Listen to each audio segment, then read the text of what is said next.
इस फोटो को जरा आप ध्यान से देखिए। ध्यान से देखने के बाद आपको पता चलेगा कि यह जो व्यक्ति, यह जो शख्स दिखाई दे रहा है, यह एक कलयुगी पिता है।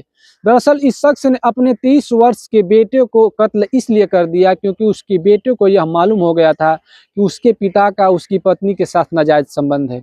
इतना मालूम होने के बाद इनके बीच अचानक झगड़ा होता है और झगड़ा होने के बाद जो पिता होता है, जो व्यक्ति होता है, ये एक बाप होता है, वो अपने बच्चे को साथ में गन्ने के खेत में ले जाता है काम करने के लिए। और काम करने के दौरान अचानक उसका दिमाग घूमता है और फौरन से बराबर लगातार धारदार हथियार से उसकी गर्दन पर एक करके एक वार करने लगता है। वार इतना जोरदार होता है कि मौके पर उसकी मौत हो जाती है और मौत के बाद वह व्यक्ति खुद ही थाने जाता है और थाने जाकर अपने बेटे की गुमशुदगी का रिपोर्ट लिखवाता है। अब लिखवाने के बाद पुलिस छानबीन करती है, पुलिस पूछताछ करती है और अचानक उसी बच्चे के पिता के हाथों में हथकड़ी लगा देती है। यह जब जो दृश्य जो गांव वाले देखे, जो लोगों ने देखा, उसका दिल दहल उठा कि आखिर आज के समय में एक व्यक्ति अपने ही बेटे के कत्ल के आरोप में वह जेल की हवा खा रहा है। तो दरअसल बने रहिए हमारे इस वीडियो में, हम आपको यह पूरी वारदात, पूरी कहानी विस्तार से बताएंगे। तो नमस्कार, आप देख रहे हैं फ्यूचर तक क्राइम और मैं दया शंकर बिन। दरअसल जो पूरी घटना है 15 नवंबर उत्तर प्रदेश के बिजनौर शहर के सितोतरा गांव की है। इसी सितोतरा गांव में एक बेहद ही गरीब और किसान परिवार, जिसमें एक बूढ़ा शख्स होता है जिसका नाम होता है सुभाष तोमर, जिसकी उम्र होती है 60 वर्ष, और उसका एक बेटा होता है जिसकी उम्र होती है सौरभ तोमर, जिसकी उम्र होती है लगभग 30 वर्ष। अब सौरभ तोमर की शादी होती है। शादी होने के बाद जो सौरभ तोमर होता है पेशे से किसान होता है। वह खेत में हर रोज काम करने के लिए जाता है और काम करने के दौरान जो उसके पिताजी होते हैं वह घर पर ही रहते हैं। जो घर की मूलभूत चीजें होती है उसी में अपना हाथ बटाते हैं। लेकिन ये सब करने के दौरान उनकी जो गंदी नज़र होती है उनकी खुद की बहू पर ही पड़ती है। बहू पर पड़ने के बाद उसके प्यार प्रसंग में पड़ जाते हैं, इसे जोर जबरदस्ती करते हैं। अब इधर इन दोनों का प्यार का परवान इतना चढ़ जाता है कि अचानक जो सौरभ तोमर होता है उसके बेटे को यह बात पड़ोसियों के हवाले से पता चलती है कि तुम्हारे पिताजी का नाजायज संबंध तुम्हारी पत्नी के साथ है। अब यह बात जैसे ही उसके बेटे को पता चलती है, पता चलने के बाद अपने पिता का विरोध करने लगता है, उसे बोलने लगता है कि आप यह क्या कर रहे हैं, आपको ऐसा नहीं करना चाहिए। लेकिन यह अपनी बहू के प्यार में इस कदर मगलूल हो चुका था, इस कदर पागल हो चुका होता है कि उसको कुछ समझ में नहीं आता और लगातार अपने बेटे से झगड़ा करने का सिलसिला शुरू कर देता है।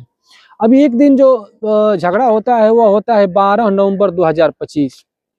12 नवंबर 2025 को इनके बीच बहुत बड़ी लड़ाई होती है। लड़ाई होने के बाद फिर झगड़े को गांव वाले शांत करवाते हैं। शांत करवाने के बाद रोज की तरह जो सौरभ तोमर होता है वह अपने गन्ने के खेत में कार्य करने के लिए चला जाता है।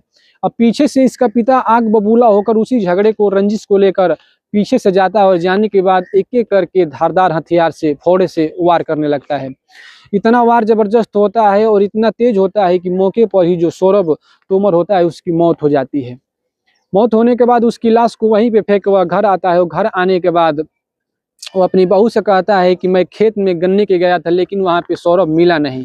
और न मिलने की वजह से वह 12 नवंबर 2025 को ही अपने पास में ही स्थित नांगल थाने में एक लिखित एफआईआर दर्ज करवाता है कि उसका बेटा गुम हो गया है, खो गया है।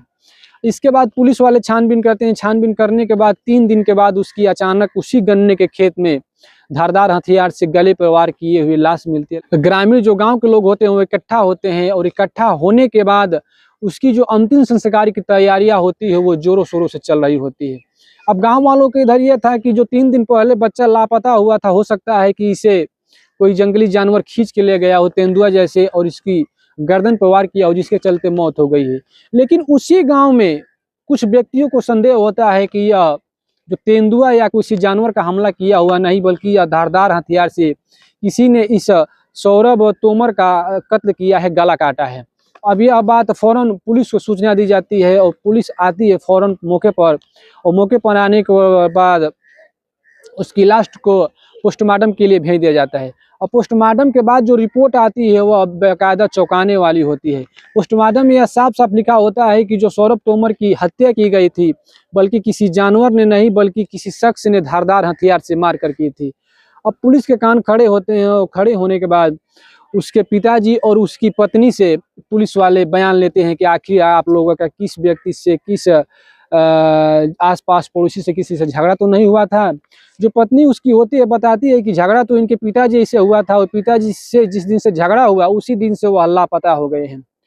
अब पुलिस वालों को ये बात बड़ा खटकती है। खटकने के बाद जो सौरभ तोमर के पिताजी होते हैं उसका जो मोबाइल का सीडीआर निकाला जाता है, लोकेशन निकाला जाता है, वह ठीक 12 नवंबर 2025 को उसी गन्ने के खेत में मिला था और गन्ने के खेत में मिलने के बाद वह जो सौरभ तोमर होता है वहां से लापता हो जाता है।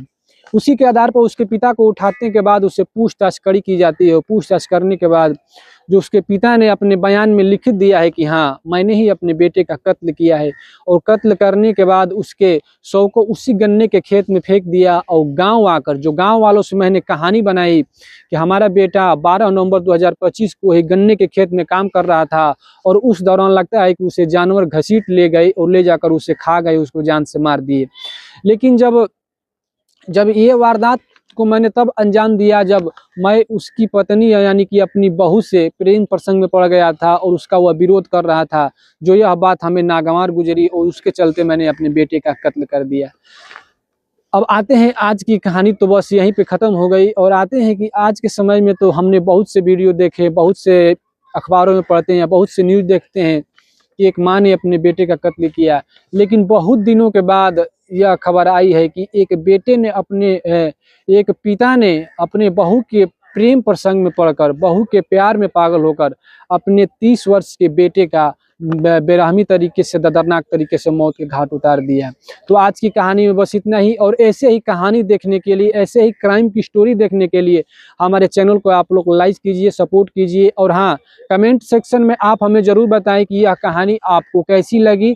और हर रोज़ हम ऐसे ही कहानी लेकर उपस्थित होते हैं, तो कृपया आप हमें सपोर्ट करें और हमें सब्सक्राइब जरूर करें। तब तक के लिए हमें विदा दीजिए। नमस्कार।